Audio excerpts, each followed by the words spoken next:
On July 13, 2024, former President Donald Trump narrowly escaped an assassination attempt during a campaign rally in Pennsylvania. A lot of incorrect information has circulated since, and one piece involved a Steam message that turned out to be totally fake.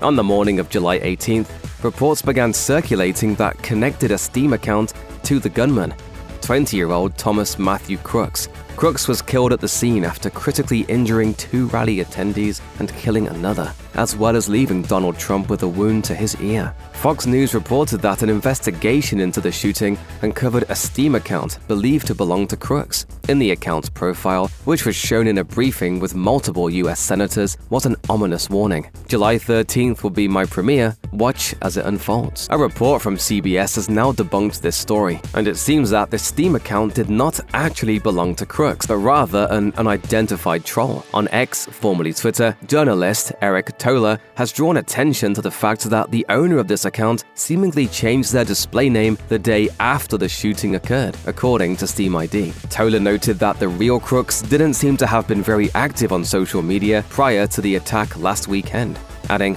"Well, cross Steam off the list for now," with the FBI or whoever contributed to that Senate briefing getting fooled by an obvious fake. That said, I'm pretty certain he did have a Steam account, just not sure what the username is. I wasn't surprised, in fact, that they went to a gaming platform. I think they're going to find more there. I think we're going to hear more about that. The search for the gunman's actual Steam account continues, but it's very unlikely at this point that Crook posted any real warnings to his account prior to the assassination attempt. The whiplash from the story has been felt all over social media, with onlookers baffled that someone would pounce on a deadly incident like this to make some cheap jokes on Steam.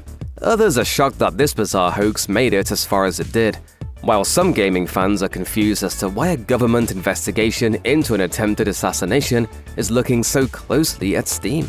However, this last aspect actually makes a lot of sense, as multiple interviews have noted that Crooks was an avid PC gamer who often brought his gaming laptop to school.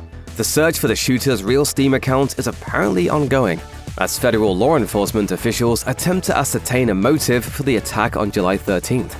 As wild as this story is, it's also worth noting that this wouldn't be the first time that a gaming hoax has made its way into mainstream news. In 2022, a series of bad taste memes resulted in gaming author Hideo Kojima being identified by several news sources as the gunman behind the assassination of former Prime Minister of Japan, Shinzo Abe. Video game animation has also become so photorealistic in recent years that it's been mistaken for real-life footage in some cases. However, these types of hoaxes don't often reach the very top channels of a highly sensitive government investigation.